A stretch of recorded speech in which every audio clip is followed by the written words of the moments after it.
Hello and welcome to Live from the Bottom Half. This week, coming more literal than metaphorical, we're talking about Savage Hammer, an event that me and Paul attended. I am Michael. I am joined today by our champion and our liege, Paul, and the rarest of all rare players, Jason, someone who knows the rules. Uh, Welcome.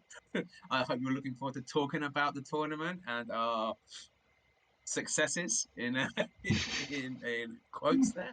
But before we get into that, let's talk about the weekend hobby. So Jason, I can see you sitting there with a paintbrush. What have you been up to this week?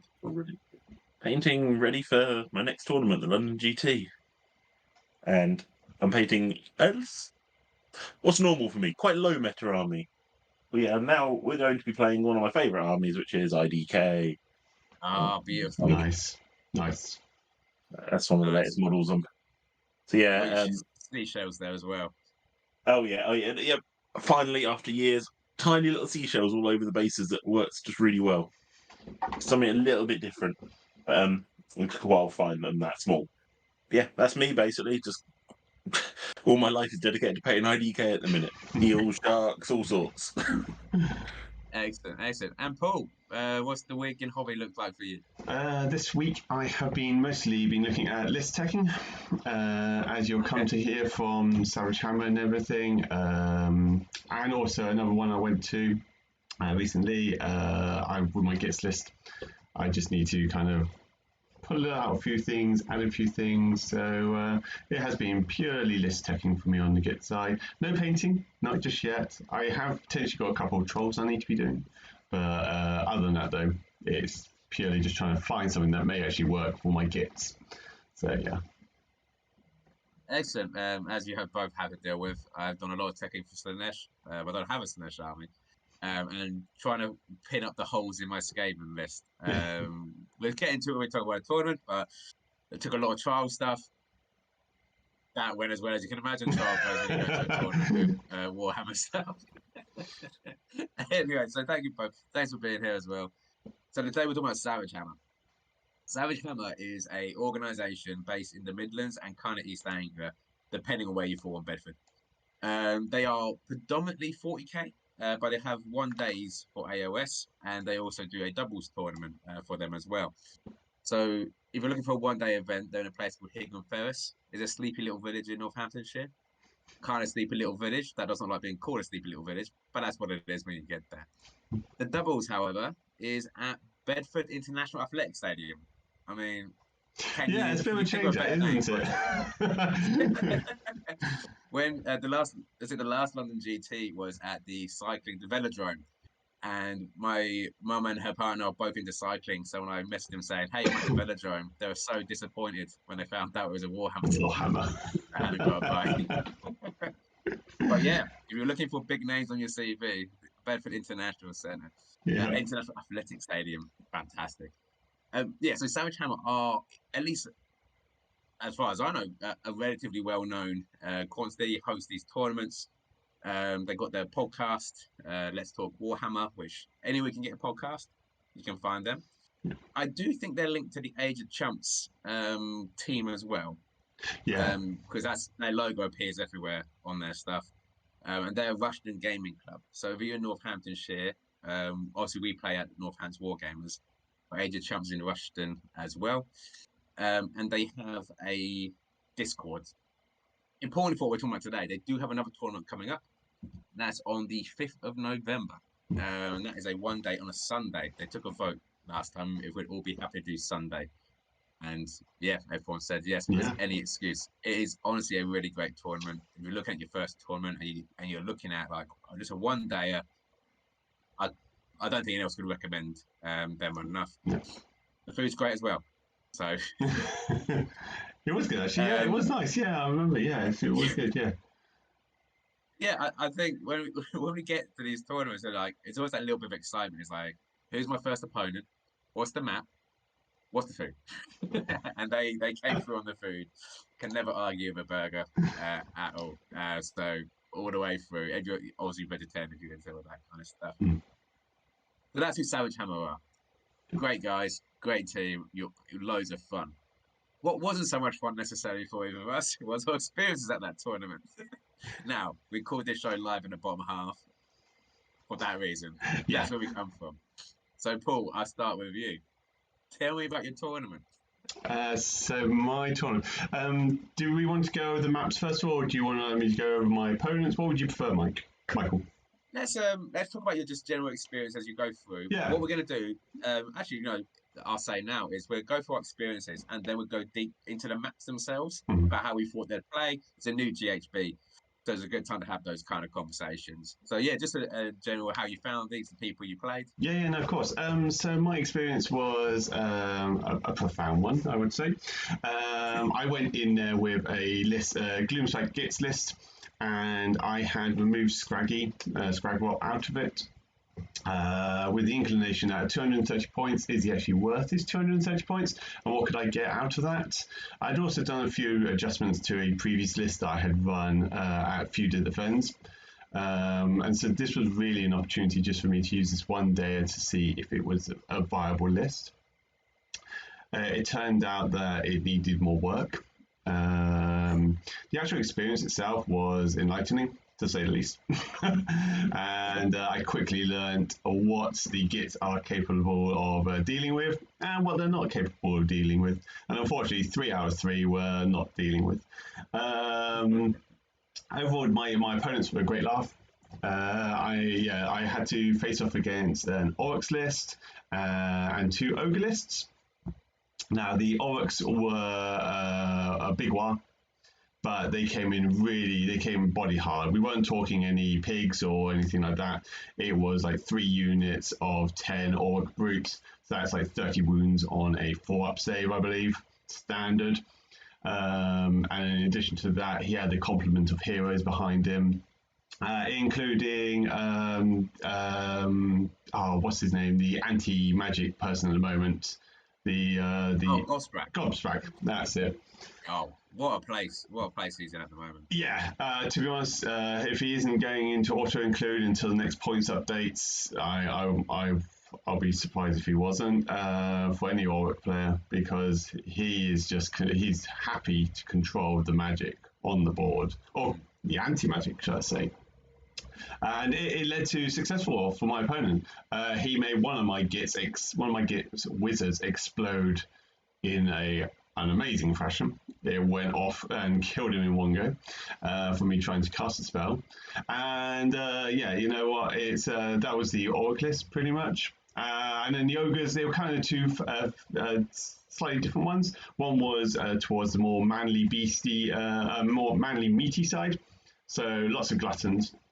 And 1 unit of Iron Guts in there, and then he did have a couple of mammoths along the side of him. But the second list I played against was all Beastclaw Raiders, and unfortunately, I just got slammed. Every charge I got hit by those ogres. They were just destroying my poor little Gits. Many angels went to heaven that day.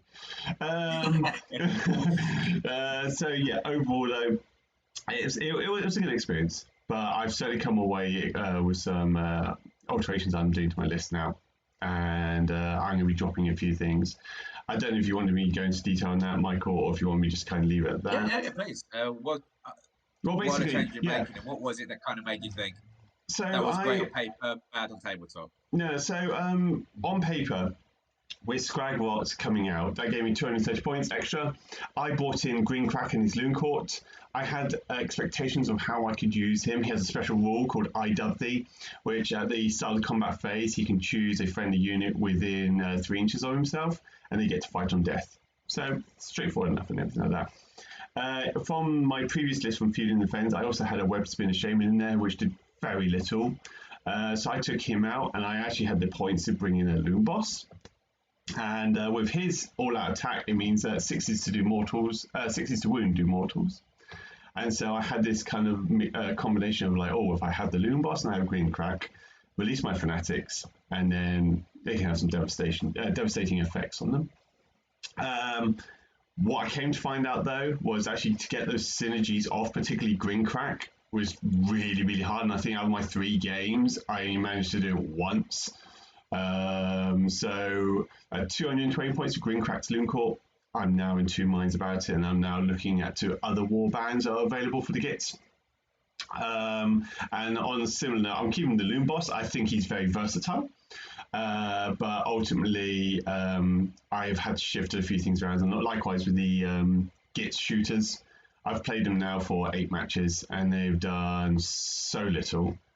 They are literally bodies on the board, and for 120 points, I've actually shifted them out, and now I'm considering taking a couple more trogs.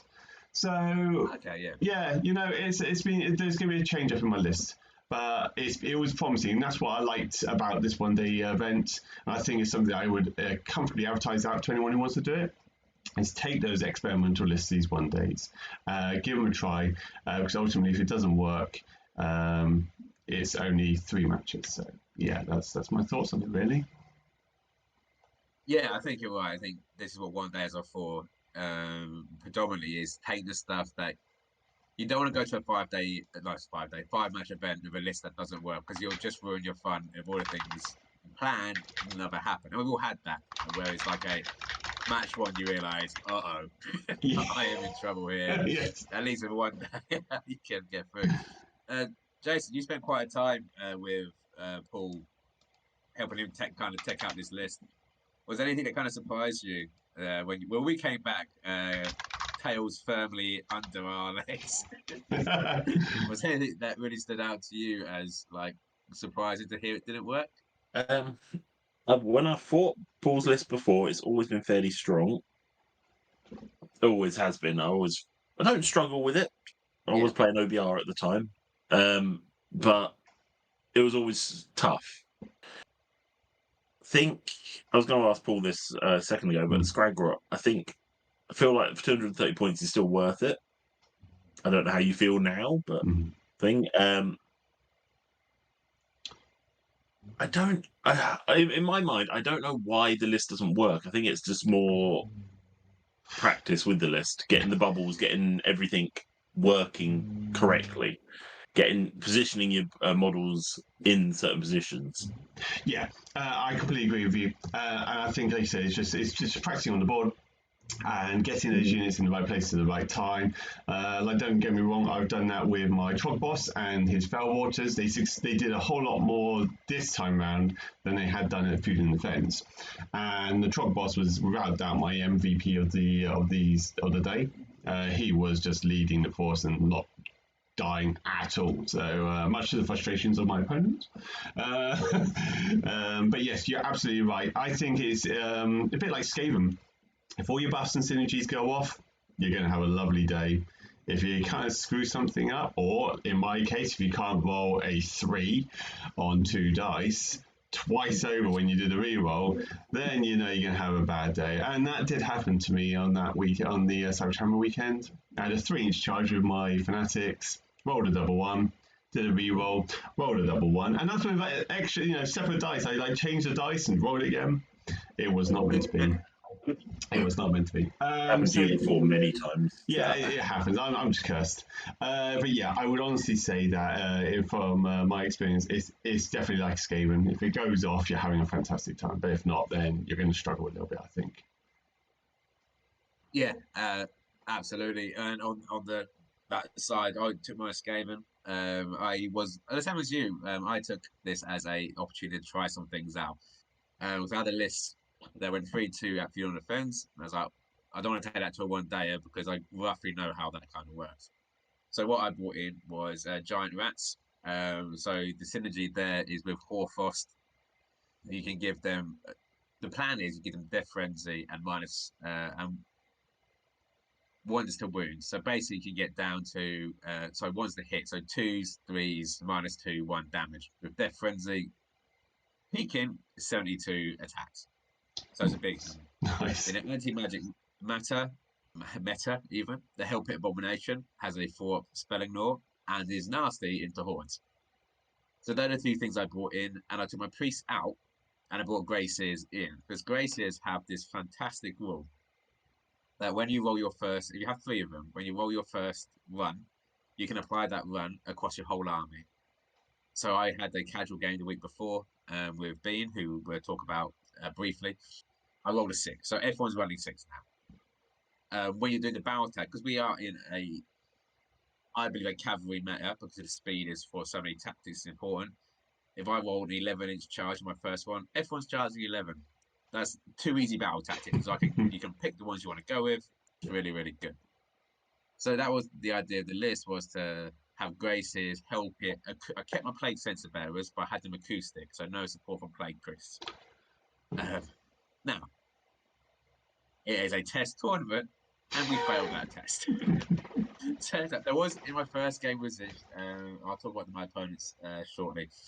There was a misplay by me because it had the sigil out. I moved my giant rats into it with my hell pit, and then a spawn appeared, so I couldn't charge my hell pit. You know, those typical mistakes you make early in the day. After that, it was most of my game came down to either the hell pit's dead straight away or protect the hell pit because he only got one move left and he can't do anything. The Graces were fantastic, but not for their magic. I think we have some very strong. We are in an anti-magic meta as well. Like the anti-magic players are coming out, and if you can shut down a Seraphon and a Zinch army, you're not going to have a hard time shutting down Graces. I mean, I can re-roll. I did make a mistake. I didn't realize when you re-roll, you couldn't add primal dice. That's right, yeah. So I mixed up my spells the wrong way. But, you know, we're early in the GHB.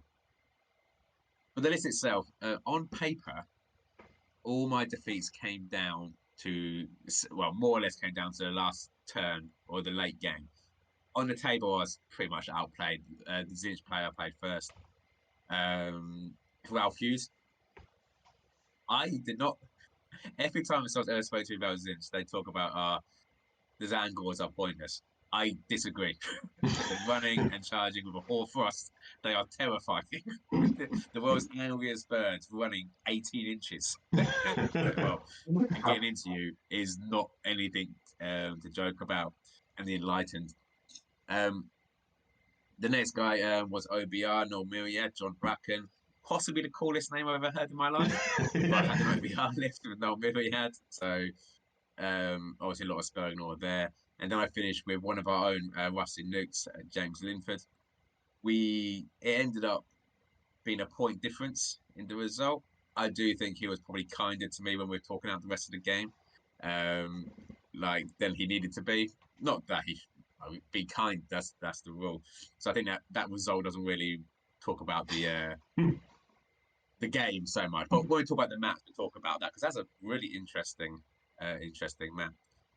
So adaptations moving forward is the Hell Pit goes back into retirement for a little while, except casual games.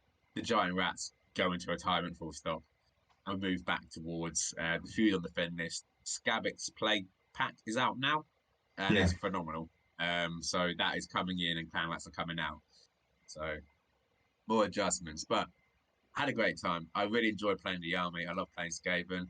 If the synergies hit, they hit crazily. Yeah. But with Magic, if you're relying on Magic to make your synergies happen at the moment, you can't count on that anymore. Like I think I got Death Frenzy off once, and at that point it went on to sound like Clan Rats because there's nothing else alive. So it's like, okay, you guys can be the heroes, and then never heroes. I did have an interesting interaction though. Pink Horrors came onto an objective, Clan Rats came onto the objective, and I was doing everything I could do not to buff my Clan Rats because I started splitting the Pink Horrors. It was going to tell the objective right. So I was just rolling and hoping my Clan Rats would have sat there for, I think, 2 turns, just face to face. Him trying to kill my stuff, I mean, not trying to kill his stuff. Minimal impact, yeah, like a triangle, a little one model in there. Yeah, just like, you can poke the Pink Horrors, but you can't hurt them because otherwise we lose this game. So that was, a disappointing result. I think Savage Hammer, I'm 9 games and 1 win. So maybe I should take back all the nice things I'm saying about them. But it is live from the bottom half here. Okay, you're working into the premise. You're working into the premise. You got to win. That's a good start. Yeah, we live up to the name. Yeah. The promise is made on this show. Yeah. We stand by what we say. Yeah. So, sorry, Jace. Cool. Yeah, I'm just going to say though, like you made a very good point on that one, where you had your Gracies in there though, but you still struggled to get the magic off because there was also anti-magic out there. So on both of your perspectives, do you see this now as more anti-magic than magic, even though we're still in its infancy of this GHB? Do you see it still as anti-magic or more magic prevalent? What were your thoughts on that? Personally, I think it's anti-magic. Right. I know I sound like, when I say this, I sound like the man who invented Napster. But when that Seraphon book came out, I said it was going to struggle because he's too heavy onto that. Null Myriad and Khorne are very anti-magic. Slaanesh has, anyone who's got a war save has a 33% chance of avoiding your magic anyway, or you're attacking. If you're buffing with Primal Dice, are very good at the Primal Dice buff the miscasters as well. So both go up in that way. And if you've got the AA, the Acolyte Battalion, you're giving up drops to get extra Primal Dice, but I think a good player will punish you if you let them pick priority. Yeah. So I think at the moment it's very anti-magic. But a good general win. Can win regardless, but I do think it's anti-magic. What do you think, Jason? We've chatted about this before, and it is very much in my mind what we're talking about of ebbs and flows of things like Seraphon will go really high up in the list, so people will counter that with Null Myriad, and Seraphon will drop in the list. And then because there isn't enough to counter it, Null Myriad, Khorne, that sort of stuff will drop down, so Seraphon will pick back up. I think at the minute, based on the last couple of tournaments I've seen, it was really Seraphon and Magic heavy, and then your one wasn't as much, but there's still loads of Null Myriad. So I think we're in anti-magic at the minute, but I wouldn't be surprised if that turned back into magic within a tournament or two again, where people aren't taking OBR and stuff, and then Seraphon will start picking up, or Tzeentch and stuff will start picking up again. What about you, Paul? Yeah, I think you both hit a nail on the head in that one, and excuse Jason's IDK puns on that one with ebb and flows and everything. Naturally, that was purely deliberate, of course. I think it's going to be such a wave-like system, and probably more volatile than I ever anticipated. We've seen it before in other GHBs where you can see like bounty hunters are prevalent, so you don't take as much battle line, and it gets bored, so it disappears, and you have like very slow. We had that with the one with that GHB. With this one, though, I think from what you just said there, Jason, it's going to be quite true. I think we're going to see quite a volatile up and down a lot of the time, and I think ultimately it's going to be the bigger tournaments which are almost going to dictate how smaller tournaments will probably get their lists submitted, because people will see the big ones, they'll see the big names bring out these army lists and they go, oh my god, I have to counter that, I'm going to do X, Y, and Z. So yeah, I think we're on the same. From my experience from this tournament, getting magic off was hard enough. I was fortunate enough to be playing against 3 armies that were minimal on the magic front. So I had a bit more free reign. But saying that though, I didn't take a strong magic using army. I had my Gobblepalooza, had 2 spells, and I think that was, and a Madcap Shaman. So it wasn't prevalency of me trying to do some high damaging spells. It was just trying to get buffs off. So I agree with you. I think ultimately at the moment anti-magic is currently the way. For your army specifically though, one of the big anti-magic things is OBR Null Myriad, 2+ spell ignore. Yeah. That only affects damaging spells. So your buffs, when you see lots of Null Myriad, your buffs will still be able to be able to go off. Yeah. And it won't affect my ignore, or Khorne's ignore. I'm sure it's the same idea. Yeah, I think that's kind of the big thing, is that the armies that use magic to buff will have more success because they don't have to go against Khorne, and don't have to go into OBR. You're essentially buffing your guys up, and you're cracking on the head of a plank of wood. So it doesn't matter where it goes. But yeah, for Khorne, I think there'll be a change there because they're not. Warhammer, which is where I tend to go for meta stuff, has them about 43% or something, or relatively mid-table because it's hard to get tactics with them, which means people are going to stop using Khorne because you can't get a tactics. Once people kind of get used to shutting OBR in because they've not got a lot of movement, they're not going to score and they're going to drop off, and then we see Zinz and Seraphon we back up that ladder as people respond to maybe other aspects of the game. Because yeah, we've got a slow moving army like Fire Slayers, OBR. Yeah. Holding objectives is difficult, especially you get someone who boxes you in quickly. Yeah. And yeah, as many clan battles as I have seen slaughtered by your OBR. In keeping, obviously, we're live in the bottom half. If you're interested in seeing the winning list, the winner was Dan Wright with Soul Blight. We won't really go into those kind of lists. Honest Wargamer does a lot of breakdowns. So yeah, Dan Wright who won it. Benjamin Hall came second with his Slaves to Darkness. He is one of ours. I have been a victim of that list. I was done by turn 2. 12 Vanguard. That's yeah. that's a treat. And then Baz Norman of the Ogre tribes. The list. I'm not sure if there's like a list coming out of Ogre so I just saw that the Feud of the Fens do very well as well. So they are the winning lists. When the show comes called Live in the Top Half, we will discuss those, but don't expect that anytime in the future. It's curious to see as well. Sorry, I was just going to say, it's curious to see as well that Sons of Bearmat also went 2-1. 2 in a draw, sorry, 2 in a draw. And they came 4th in the tournament. So, you know, I had to say hands off to Ben Johnson, I think it was, who was playing him at the time. Certainly another one that's crept out of the shadows, I think, particularly after this, after the previous GHB where they were all just shunned. I can see them being a hidden stallion. Yeah, they've got a very they somewhat have got a purely anti-magic thing because killing a 35 wound of D3 mortal wounds on your spells is gonna be a blast. And they can really cover ground. Yeah. Like now they've got a unified battalion. I think they can get down to a 1 drop or at least a 2 drop, and they can really they can come find you. You know, you're not hiding from them. And if they get in, it's game. And if your only output is magic, you're not killing one. Even Blizzard is unlikely to be able to kill them, and that's a nightmare to get off anyway. So yeah. I just want to say, we just had a comment in the chat as well, because I asked out to the group, to the people watching, just like, what do they think, magic or anti-magic?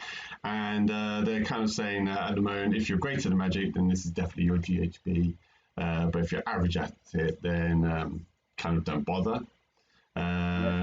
But they're also saying that effects struggle to get the key spells off, and I don't think you're alone on that one. I think a lot of people are struggling just to get those kind of key spells off, because normally when they're low casting value, yes, you can try and use your primals to kind of really ensure they go off, but then when you're using your primals, your opponent will likely use theirs. So yeah, I think the struggle is real for all those armies out there, unless of course you're Croak and then you're just laughing all the live long day. Yeah, the last time I played an FEC army, they brought in a gash, so he didn't have a hard time. But I imagine a smaller was what you're talking there is what I found with my graces, where bar the running and charging, they were pretty much placeholders to hand out command abilities whilst people forward. Yeah. So yeah, if you're average, there's no point going into it. You've got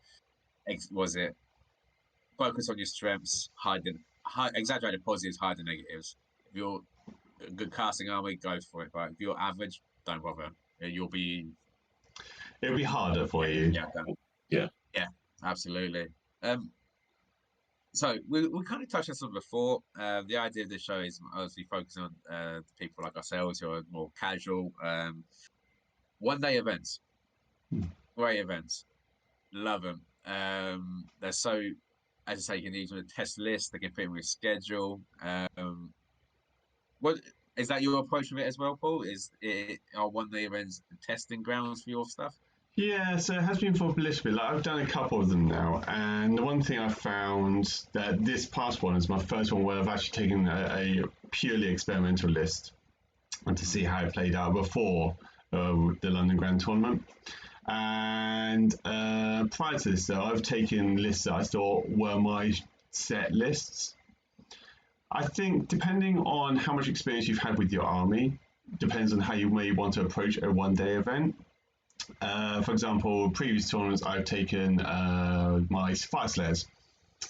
and I've been happy with them. Admittedly, there's not much you can do in Fire Slayers when it comes to army listing. You've got like 2 units and a plethora of heroes. So yeah, you can't really change that too much. But yeah, I agree with you. I would say that this is a great way of testing armies before you go to perhaps a 2-day event and you're really investing into 5 games and those bigger points. I think that is ultimately a way, and as it's also a 1 day, it's not too harsh on the weekend for many of us here, and I'm sure out there, families do are priority on the weekends, or at least should be. And with that, basically, yeah, having a 1 day means you've still got 2nd day available. So it's a bit more welcoming to the other half when you say you're only out for one of the 2 days. But yeah, I mean, at the end of the day, I don't see them come off as too competitive. Don't get me wrong, we have seen competitive 1-dayers. But normally you get to see a range of lists. And I think we did at Savage Hammer, actually, come to think about it. There was a multitude of lists. They weren't all running Null Myriad. They weren't all running Seraphon. So it was pleasant to see. And I think it's a lot more enjoyable because people are so much more relaxed. So yeah. Yeah, I would agree. I think there's a very different vibe at 1 day. Everyone's a lot more friendly. Everyone knows it's kind of just it's a more of a jolly than a tournament. I think that's very much the vibe. How about yourself, Jason? Your approach to 1-day events? I've been to one day event, which Okay. was Savage Hammer, I don't know, 6 months ago? Yeah, something like that. Yeah. Yeah. Something like that. I really enjoyed the day. Like I said, it's not too much, but even though you're still getting 3 matches in, it's still a full day.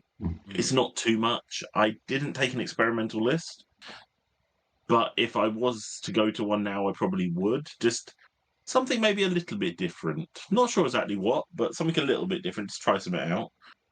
I will be going back to 1 days because they're just a bit fun.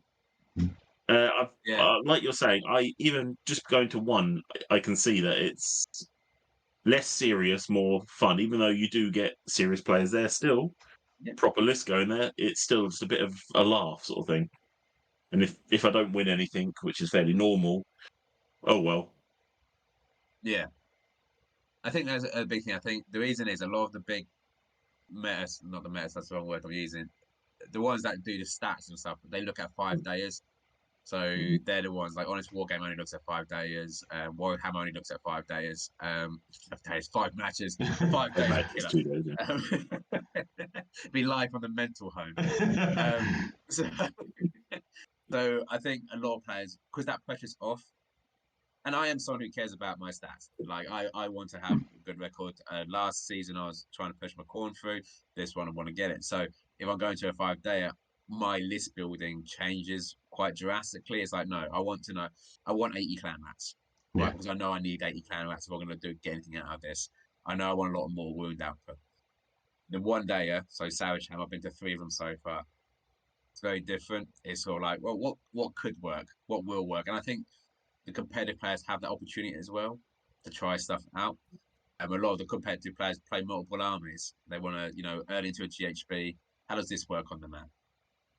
Baz, who came third, the Ogres this time, Sons of Behemoth at Feuds, Yeah. So we can see people move around. This is the first one I took a real test list to. The last 2, I was taking my standard. The last 2, I took my standard corn. Oh, the last one took my standard corn list because I wanted to try and get a good result before the new book came.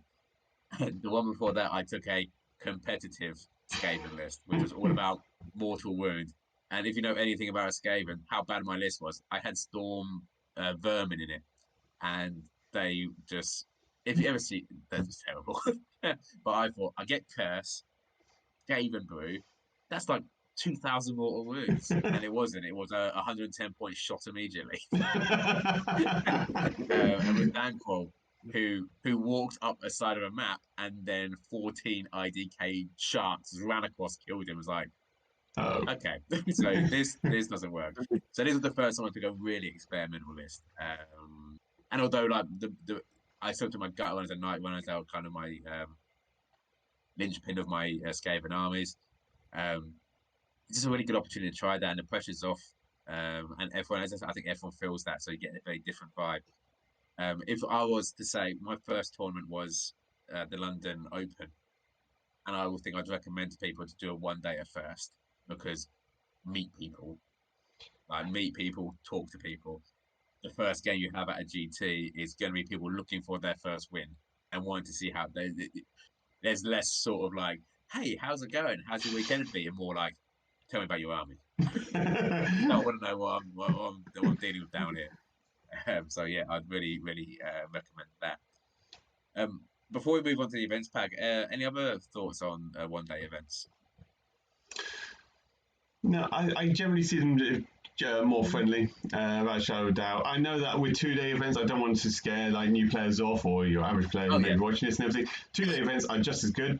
Jason and my first tournaments were the London Open, and they're us 2-day tournament, and they're very welcoming. So I'm not saying that at all. I'm not brandishing them with any negativity, but certainly with 1 day is because of the mentality and perhaps the relaxed nature. It does come across as a bit more easier to kind of welcome yourself in. So yeah, I would agree with you on that front. Yeah, that's my thought really. Excellent. Jason? Exactly is what we've been saying. My first one was London Open. It's daunting going to a big 2-day event, but a 1 day, it'll just be a little bit easier, a little bit more relaxed. So it may be a good idea to try a 1 day before you go to London Open, which is one of the easier 2 days, or if you really want to go for it, the full GT, any of the GTs, then that's where you're going to. Yeah. So yeah, I think we'll put all on the same page. Not there's anything to say that don't go to 1 day whenever you can, even if you're already on the circuit, because it's just a very different experience. It's a very good experience, and Savage Hammer do it so well that it's just worth giving them props as well. So the next thing we talk about is we're early into a GHB. We had 3 maps. I hadn't played 2 of them before. Oh no, I had, and I played a turn and a half of 1 map before I was beaten. Thanks, Vanguard. So do you have the maps up there? Yeah, I've just brought them up on our screen. So these are the 3 games that we played. Excellent. Yep. So these, as you say, these are the 3 maps. I fought Zinch on this one. Who did you fight on limited resources? I fought my Orc Brutes on this one. So yes, it was. Yeah. I'll sort out in a second. So hey, how did you find it? What are your experiences with this map? What did you learn? So this one, because it was game 1, I actually kind of almost did my homework on how I was going to set up my army, because I had a lot of models on the board. I had a plan about how I was going to get set up. And rule number 1, I would suggest everyone remembers, don't forget that there will be terrain on the board. Because I went and set up my models, and then lo and behold, there's a giant hill right slap bang in the middle of my deployment. So I was like, right, okay. And with limited resources, for those who don't know, basically, if you take an objective and you hold it for 2 consecutive turns, you then kind of eliminate the ability to control it for the rest of the battle. So it's almost an idea of playing a attrition game and kind of managing how often you're on there. Now, if an enemy takes it off you between those 2 turns, then it kind of resets the counter for you. What I found, though, was actually trying to maintain that, particularly with a large, sizable force, was so much harder than I thought, particularly where my stabbers, they have a special rule which allows them to capture objectives from 9 inches out instead of 6 inches. So they were kind of like on the right-hand side of the board, trying to scoot around the 9-inch gap. And with them taking up a whole chunk of the board and the other terrain pieces, I found myself taking my home objectives too early. And I fell prey to the idea that my objectives got squandered. I squandered my objectives too early. And that was kind of one of my downfalls on that map. So yeah, it was much harder than I thought, to be honest. And I think it's because of the terrain. I love to make excuses, and probably just my poor gameplay as well. But I would definitely say that in this instance, it was just the idea that it takes a lot more work. And I'm sure this will be one that will come up in future GHBs because it is quite a set piece. Yeah, I can see that you need to play this a lot with an army that you're going to be playing with to really get your head into the game and understand when you're meant to be taking objectives and how you're going to do it. So that's my experience. Yeah, that was very similar to mine as well. I think this is a map where you play the map more than you play the opponent. A lot of times everyone's been quite cagey. So when I set, the Zinch player set up first, he was a one drop, and he went back onto one objective on one side. Now my plan originally, I think we spoke about before, was that you take the center, then you fall back as a way of managing that. When he set up that side, I was like, okay, that's not going to work because he's not going to come over to this side. So what I tried to do was do a loop round, so catching and move around the corner of it. It didn't work that way, and because hey, no plan works the moment you put your models on the table. But I found it is objective management was super hard. All props to the guy I played against. I took an objective too early, and we had to talk it out about, no, wait, you shouldn't take that now, because I was under the impression that if you hold it for 2 end of turns, so I take it into my turn, then you take it your turn, then I take it back. It's reset, but that's not how it works. It's consecutive turns, so we had to do a bit of correction there. So on one hand, I'm very glad it was here, because I do think this will be something we see in GT packs moving forward. And it is very hard to get your head around, so you need to practice this map because you need to know where you commit your objective holders, and then who's going to go actually do the fighting. Because you need to be able to. You need a lot of movement in this map to be able to get there. So gnaw holes are very good for me because I could throw people through my gnaw holes, and when my back ones ran out, I was like, right, I can be over there now. For slower armies, like I'm not sure how OBR would do too well, not too well. Like again, it comes down to the person.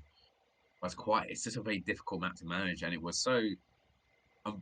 When I first saw it as our first one, I was like, why would you put this into a GT or like into a competition? But now I played it, I'm like, no, actually, this is a very different approach to Age of Sigmar that we don't see. It's not like hold 1-2 more, kill the other guy. Yeah. It's like, no, you work out where you're putting everything, which I really actually ended up appreciating, despite taking the loss. It was a learning experience. It was the first time I played it, and ultimately, I think it looks like a lot of objectives and potentially a lot of open board to work around, but it actually isn't. Not when you start getting models on the board and those objectives on there. It's a lot harder than it seems. Yeah, and you do find yourself. I had a situation where a spawn had taken an objective, a Zinchian spawn had taken an objective, and I was doing this weird thing where I wasn't trying to kill it. I was like, no, it stays there because that will drain his objective. So I had all my gut on. I was like, bat against the side of the board, like, don't touch the spawn because you'll cost him points. And it was a really nice kind of, a very different way of playing the game. Whereas normally I'm like, right, body him. That's an easy kill right there. So yeah, there's a lot of time. It's how I was piling in to make sure I didn't touch objectives. How to set up is really, really, and it is. If you are a tournament organizer and you're thinking about your tournaments, please don't put this last. Like, don't make this the last game. No one would know. Like it's too long. Like no one would understand the rules. Everyone will be tired. This is a first map. Everyone's fresh or midday map. Yes. First or second game. Yeah, I'll go second. I was going to second. Yeah. Warm us up before bring us into heavy rules. Yeah, if you're putting it third, you are a sociopath because it's just not going to happen. Jason, have you played this map before? I haven't. I really want to because I think it would be a really interesting map to play. I was helping Paul plan this one and how to take objectives, and it's very gameplay rather than opponent, like you're saying. So, like that first turn, if you take first, in the way we were talking to Paul, I take the middles, then fall back to your home, sort of thing. Yeah. But that first initial taking of the middle, you kind of want to put like one model in there. So you capture the objective, but if the enemy touches it at all, they'll overpower you. Yeah. You kind of really, really want them to take it off you. Yeah. And it's kind of thing of you don't want to sit and fight on an objective until you really don't care about it. You want to hold, you want to capture and hold sort of thing. It is a very techie game. I really want to play this one just to try it out. Yeah. Great. Like you were saying, OBR. It could be all right for OBR because they're not that far apart. So my movement, even at 4 inches or 5 inches, is still fine. For IDK, we don't care. We all fly. So I'm move 14 inches. So I'm just going to be darting to any objective that I can capture. I will capture, sort of thing. Yeah. Cavalry better. I'm sticking to my guns on this one. But you're right. Like having an IDK army where you can swoop up and take an object that's far away is really, really good. And what you're talking about there is like you want them to take the objectives from you. Is the situation with the Chaos Spawn where he wanted me to take it from him. Yeah. I was like, no, what bloody way am I letting you get points? It's a really Stay great map. Yeah. So yeah, I want to. We'll be playing somebody with it very shortly, I'm sure. Yeah, well, I will give it a go, mate. Absolutely. Do it after having a nice easy day though, because it will ruin your evening having to think about the little text mechanics that come into this one. Particularly when you've got stuff like touch each sides, and a good unit will be touching those objectives. This is a pain. Get everyone outside of your territory. It's like, well, I'm automatically on 2 objectives for that one, so I'm counting that up anyway. Good fun. The second one was I'm probably a little bit more disappointed in, and it's not maybe because of the fact it was picked. I think it's very, very dependent on the armies I'm playing if it has any effect whatsoever. So this is the Frigid Zephyr, where essentially you cannot shoot off outside of 12 inches, the Grinning Blades rule if you're playing Cool Boys, and you can't fly until you roll a 7 up on 2d6, I think. Yeah. Isn't it 2d6 plus the turn? Plus the round, yeah. So above average on turn 2, you will be turning all off anyway. But Paul, what are your thoughts on this? Yeah, so this one I played against my first Ogre army, and this was the Meat Feast one. So he had a lot of troops on the board. And I have to admit, the rule is virtually null for the 2 forces, my force and his force. So this was just a basic, okay, let's just play over 3 objectives and, just play as you would normally. And that 18-inch gap, which are, generally 9 inches away from each other sort of thing from the centre, it didn't really mean anything because I moved up slightly, he came charging in, and at the end of turn 1, everything was in combat.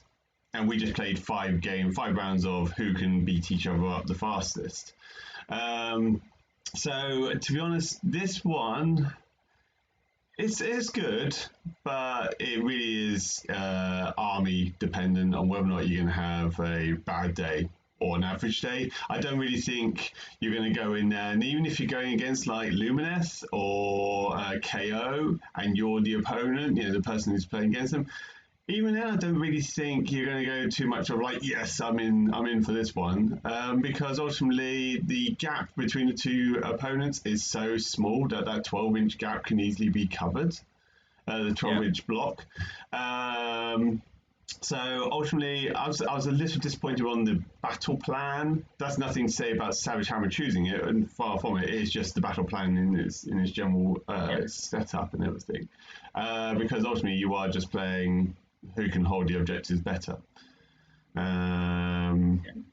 my thoughts on it. Admittedly, in my battle, he charged in, he squished, he charged in, he squished a little bit more, and that battle left me at the end of it. I only had my Trog boss just running around the battlefield, just trying to take objectives and get points here, there, and everywhere. It was a bit of a hard one for me. But the map's all right. That's about as far as I can say with it. It's all right.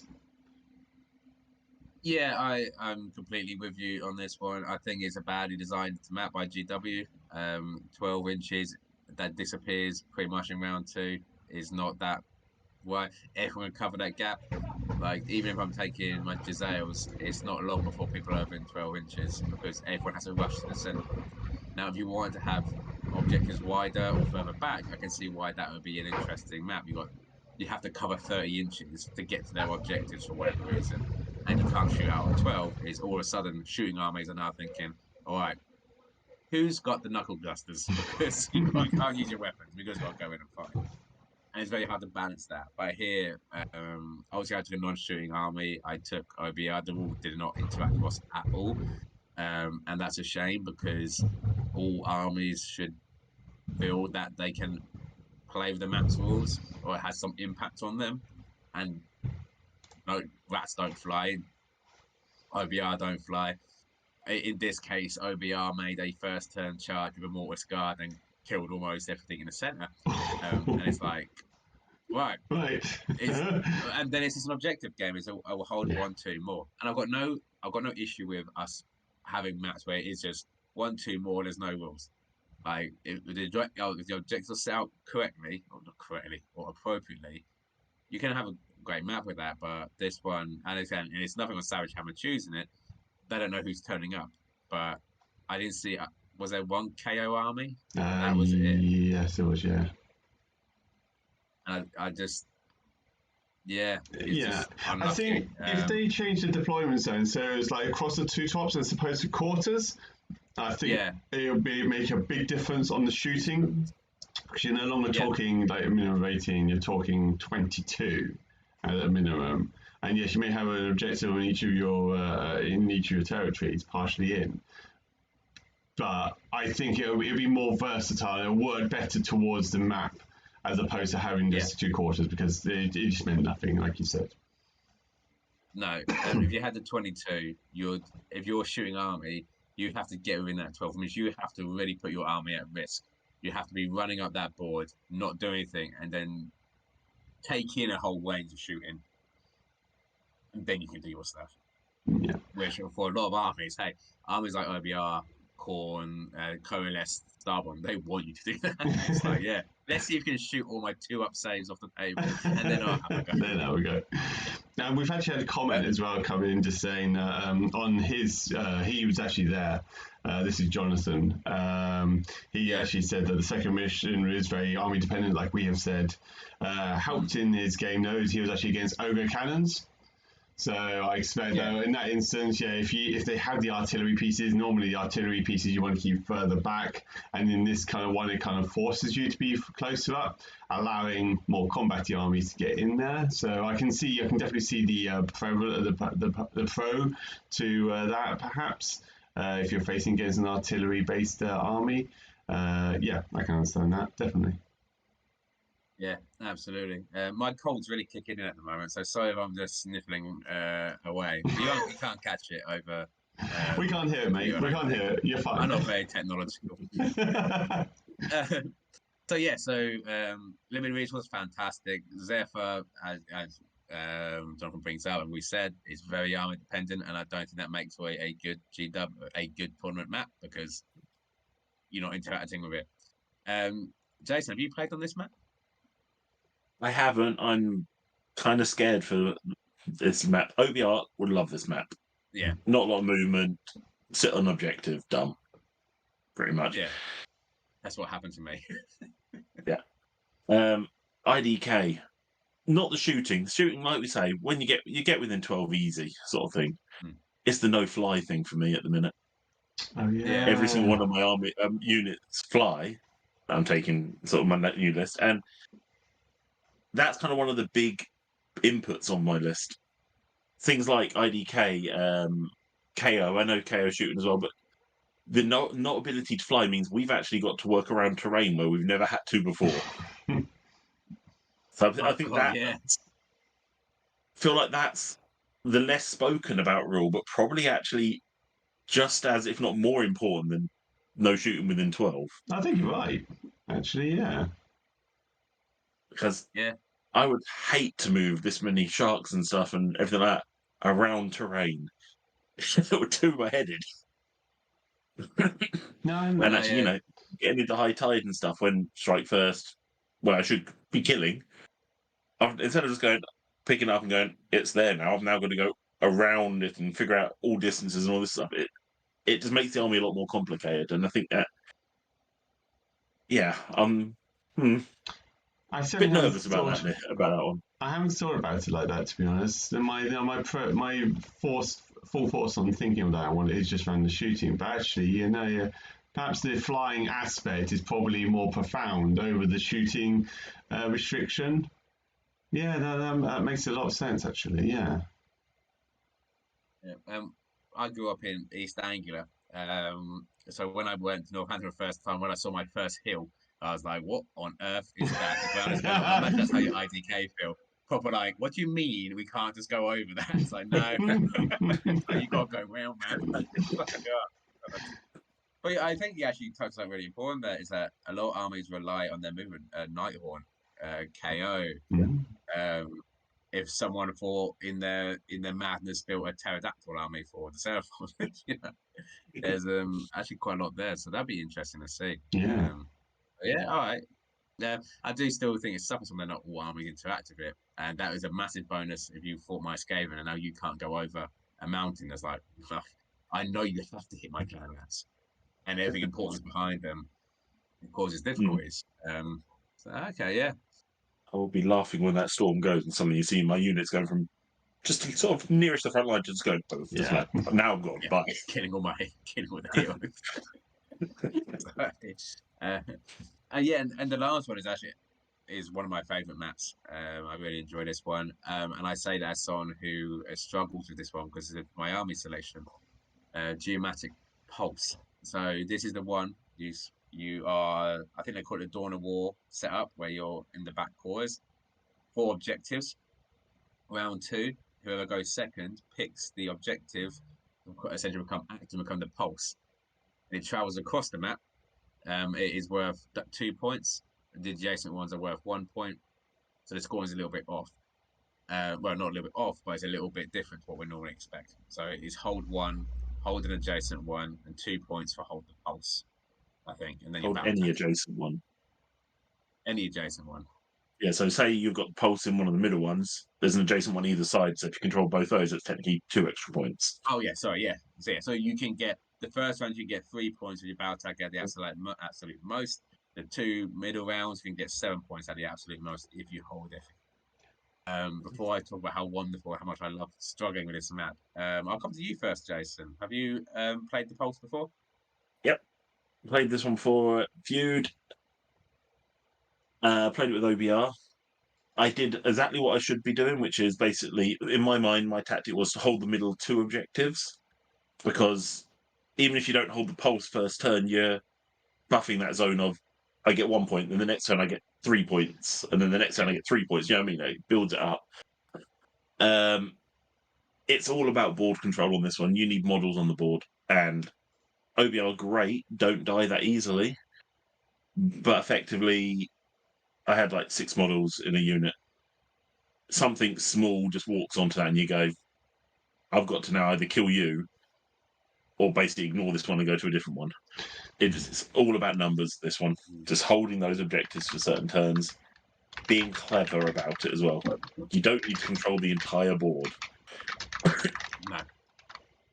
Not at all. Paul, how do you find this? So you played this a couple of times now, I guess, it was at the Feud. Yeah, I've tried this one a couple of times now, and at Savage Hammer, I actually played it against my second ogre army, which was Beast Claw Raiders, and essentially he had 4 or 5 mammoths and then 2 Mournfang, just kind of chirping in there. And once again, a strong weakness to my Gits was just those impact hits. Devastating. So the idea that it was happening with mammoths as opposed to large fat men was even more prevalent and a whole lot more painful. The one thing I found on this though was I probably stretched myself too thin. I tried having my squig herd on one side of the map to try and have some sort of control over on the first objective of there. I have my shooters on the other side of the map, and then the rest of my force was ready to take the center, because like Jason and I have spoken about this, is they hold those center ones early on to get those maximum points. And ultimately, my shooters and squigs went up. 2 mammoths kind of went down that way, and then there was no units left on the sides. So it's a good map in terms of the actual map plan and everything. I like it because it forces people not to sit on an objective for the most part. You are kind of pushed to go left to right or right to left, sort of thing. And with that in mind, you know, it just adds more fluidity on the board. I did struggle, I have to admit, against my opponent until my Fanatics came out.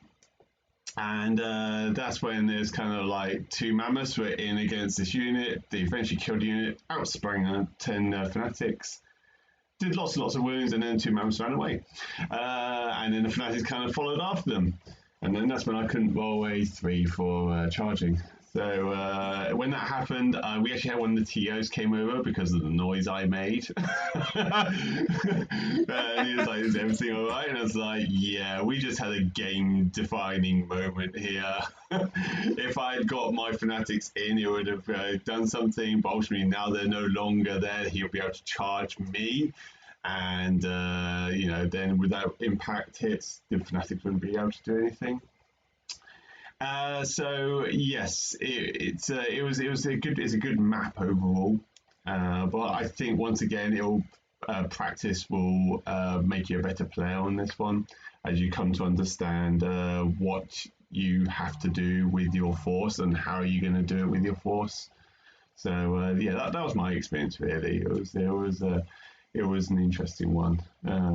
All 5 rounds though, I have to admit, I was expecting it to be a lot faster with his impact hits, but thankfully with the Loon Shrine, should I say, bringing back some of my units, it kept me going on the board for a little bit until he smashed the bubble. And then once again, it was my Loon Boss kind of leading the way with the remnants of my Gits kind of straggling behind, just trying to keep up. Yeah, it was a closer match than I thought, definitely.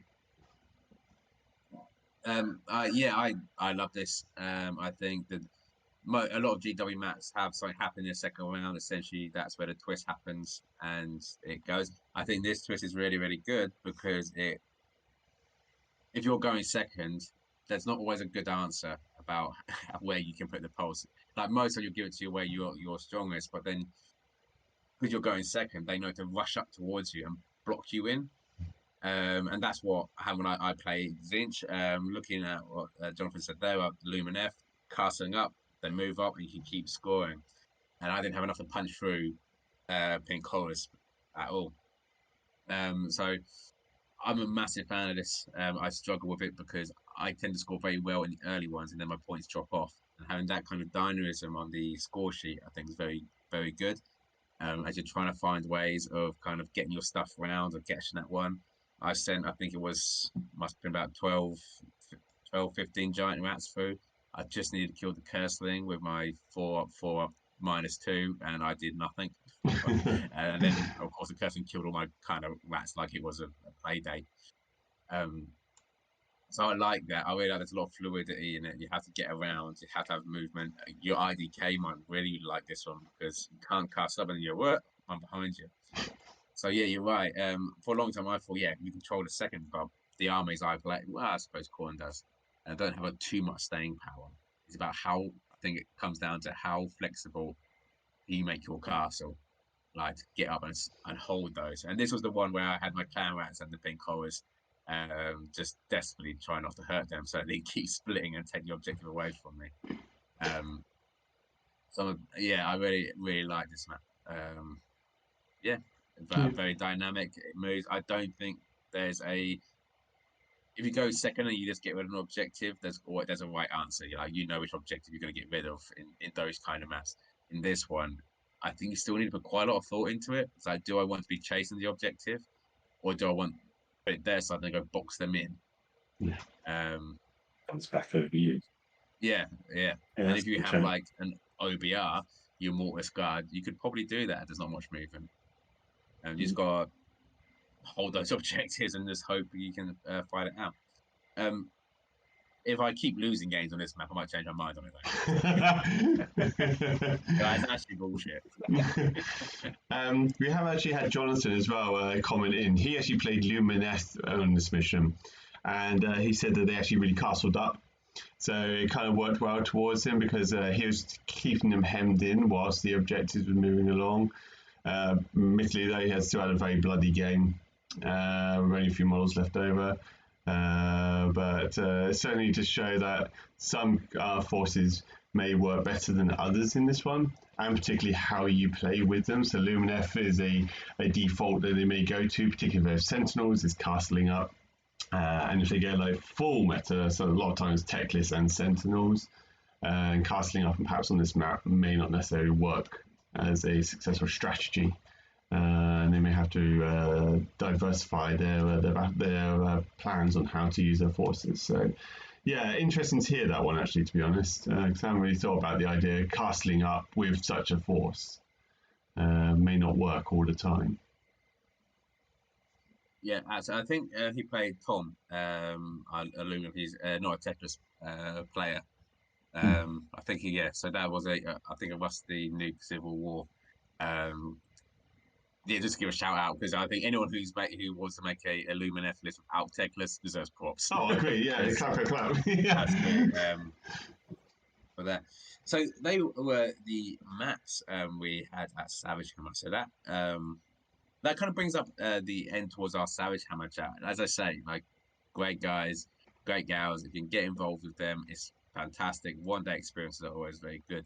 What we're going to move into now is before we finish out is what we're stealing the name of a big chat is because of what we're aiming at or we're looking for people looking at their first tournament is to talk about our first tournament experiences, like what it was like for us the first time we turned up with a plastic box full of models around 340k players and 60 AOS players. And you're just like, what other people know how to play this game well? So I'm going to open up to that. It's quite an eclectic question. I'll be quite interested to know what your thoughts. That first tournament? What was it? What are the memories that stand out for you? The first time you went. We'll go with Jason because you two went to the first one together, right? No, it was the same tournament, different year, or different Oh, okay. 6 months apart. My first tournament, London Open. I took OBR, but very Mortec heavy, very basic list. But I still like playing it. It's even now, even though it's not as good.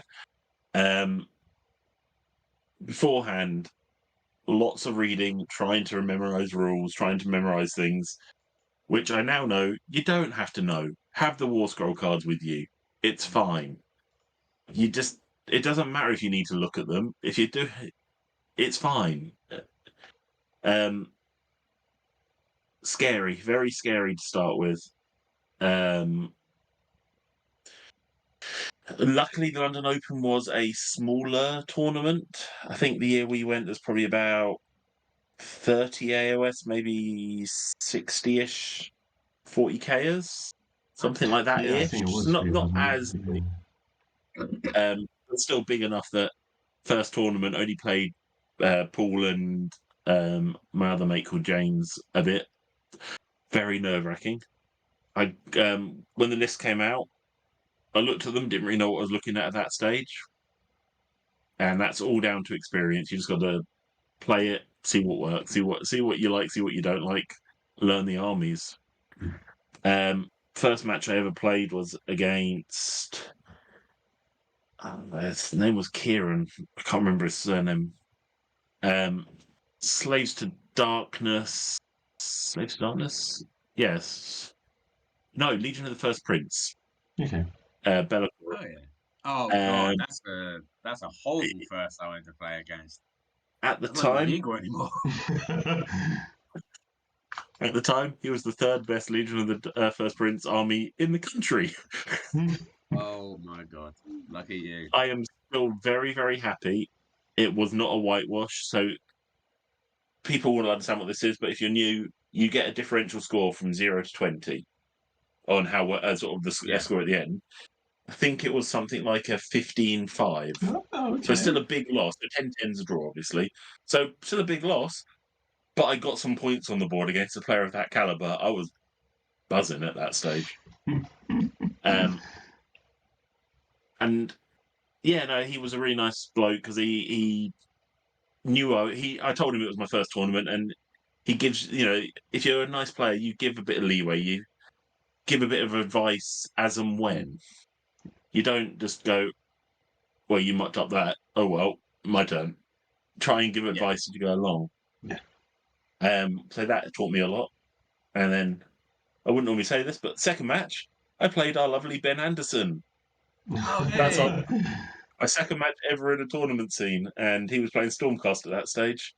And it was kind of a bit of a weird list. He had Bastian Karthlos attacking Mortek. So he fought my guys, healed up. My guys stood back up, fought him. And it was just literally, half the army was just blocked into each other, didn't do anything the entire game. It was great fun. Big takeaways, though, don't be scared. Most people will be nice and just be happy to explain things, be happy to help you out. Especially if you come up against the Rusty Nuke. We'll always have a bit of a laugh. We always try and help out anyone that doesn't know as much. And don't be afraid to ask questions. If you don't know something, ask them. Oh, I don't know what that spell does. What does it do? Fine, whatever. People will tell you quite happily. Absolutely. I think there's a couple of things you mentioned that were really, really important. And the first one you mentioned is the War Scrolls. No one cares you bring War Scrolls. There's very seasoned players who still take the War Scrolls on cards because it's easier. It's a reference. Like, people have their stuff with them. The IDK one's right here. Exactly. People will show you. And also, like, asking questions.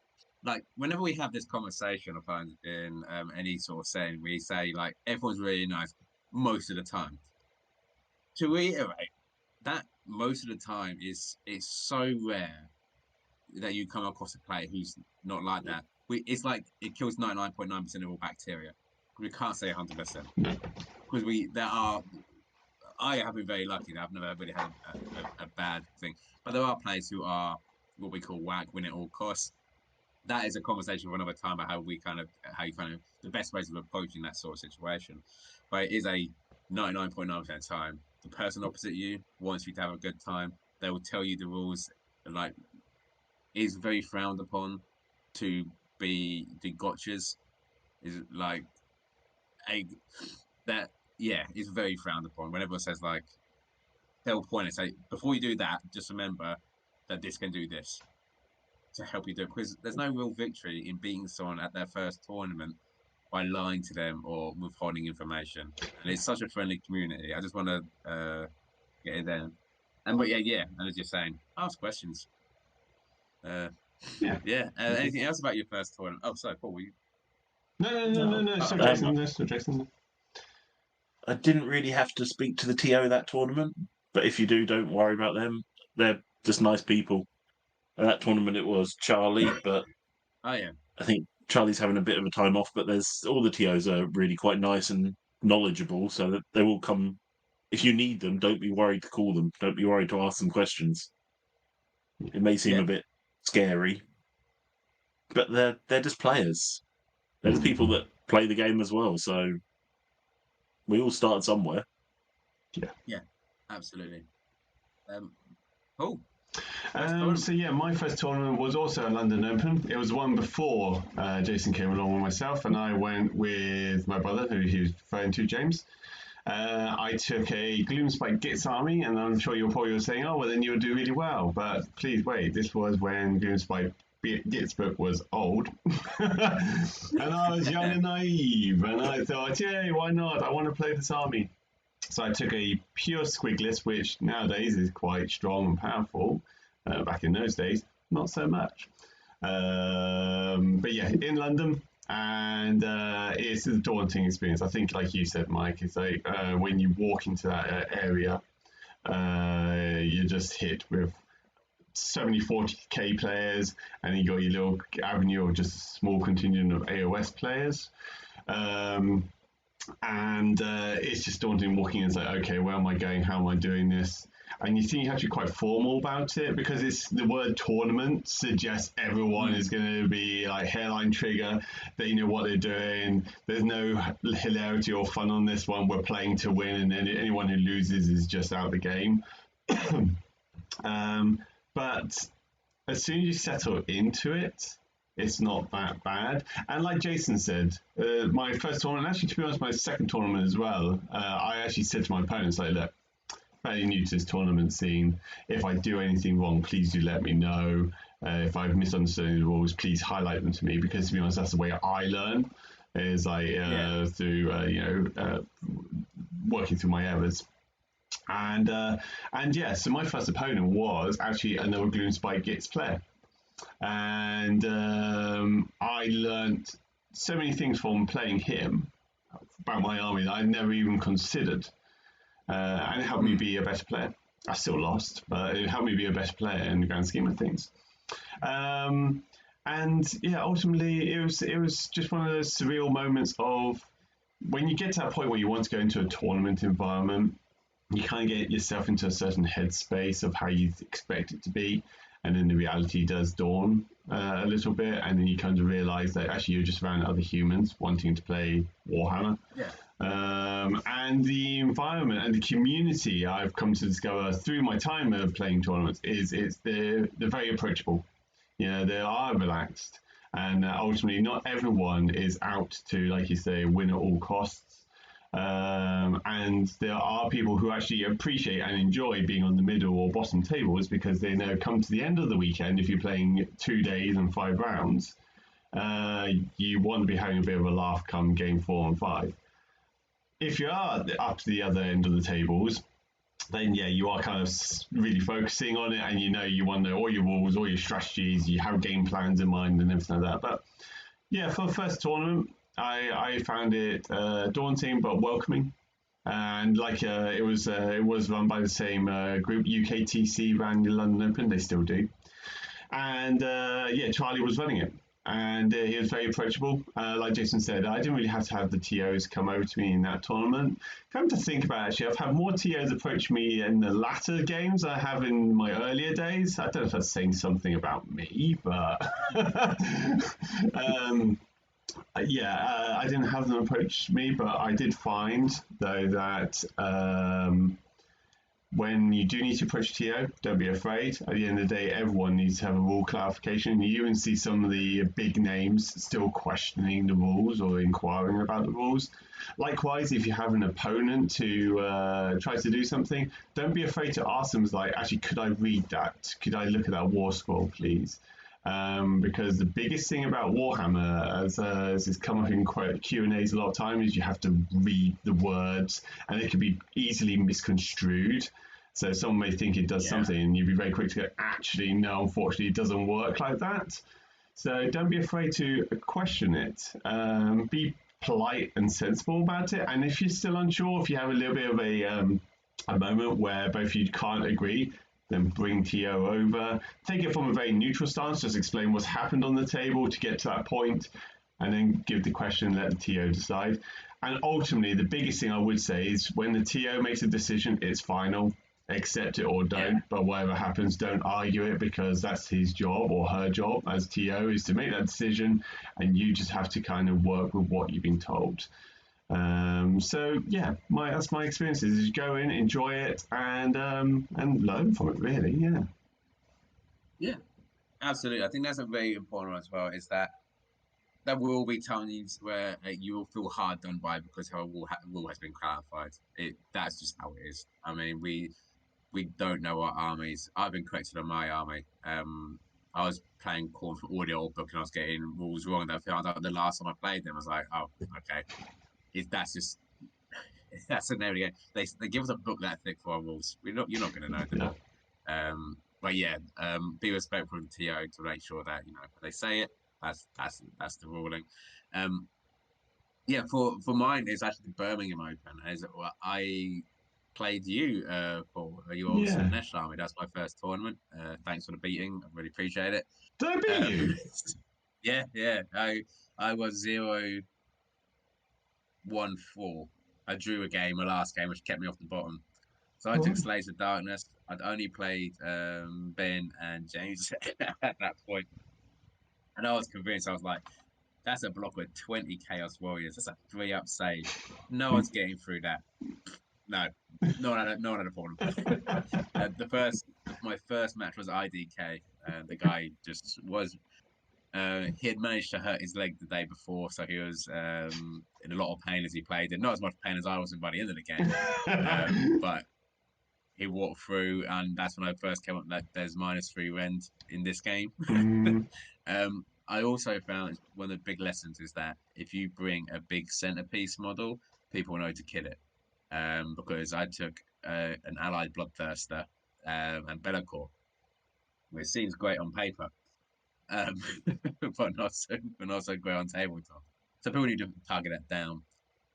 The second guy I played came over and was really plays a friend of the first guy. It's like, just so you know, I've just conceded a game because he was shooting and Obi, I can't do it. So I'm at nil 20. So Bo's like, I played this list 20 years. I'm only here because I conceded. But he walked me through his list, and another good lesson, he went through absolutely everything. It was like, there's a block of 20, 30 Mortek guard, so nothing you can do will kill that, because the half is right next to it. First tournament, I was like, wanna bet? No, it can't. And then I played your Slaanesh, and I can't think who my fourth game was. My last game was against another Slaanesh player. This when Slaanesh were as good as, well, towards the end of their last book, but they really needed a hand to kind of climb the ladder a little bit. Right there, I didn't have any interactions with TOs. I was too far away from them on the bottom tables. But everyone I dealt with was really friendly. I loved it. It was loads of fun. I said, we met YouTube for the first time, and it was just a really great time. I would say the thing to do is obviously manage your expectations. When we all think about the list and we look at our list and we look at those opponents, we think to ourselves, I think I might get a good result here. Your first tournament, you're not. Make 5 friends. Don't expect 5 wins. Enjoy yourself. Enjoy the fact you get to do this. Hey, you might become you might be the second coming of James Workshop. People know their stuff and they know what they're doing. And yeah, so that's what I'd say. Like, smile, have fun, talk to your opponents, create a back and forth, so you don't feel awkward asking questions. I say at the start every match I have is that I will measure things, I will move things. If you want to check anything, just do it. I'm not precious about anything.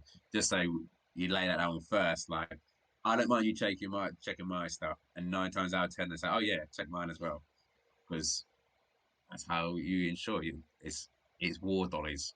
Yeah. You want to have fun with it. As I say, when you get to the top tables, I've only been close to the top tables, I think, once. It does change a little bit where people are a little bit more strategically thinking, and they'll still tell you everything that the army does, but there's going to be a little less back and forth what they're thinking about their stuff. Like, I took my Skaven army at the London Open to a Seraphon player who was in, I think, either captain was in the French national team. And up to that point, I was very much of everyone. I was chatting like, "Hey, how's it going?" or stuff like that. And he was like, "I'm here to beat you and move on." It's like, okay, you know me talk to. That's cool. That's how you play your game. I'll talk to other people. So that's what I'd say is a bit of expectation management. I'd reiterate what you say. Talk to your opponent. Talk to the TOs. Like, enjoy yourself, and just think of it as a weekend away where you just get to play games the weekend and hang out and make new friends. The Rusty Nukes is now 14 of us. Only one I knew from my life beforehand, which was Ben. Everyone else I met on the tournament scene. Well, yeah, I guess Peter I met in the shop, but yeah, that's what we're all about. No, I think you said it well with the idea of 5 friends instead of 5 wins. You can try going in and managing your expectations. If it does go well, I still may get a door knock on a second. The dog barks, so apologies. But if you manage your expectations well, then you can have a really good weekend. And that's the thing, breaking into that community, once you're in there, people get to know your face, get to know you. And Yeah. then it kind of generally happens as you go to more tournaments, you'll start seeing similar individuals are going to them. And then that's just how you start coming into that community.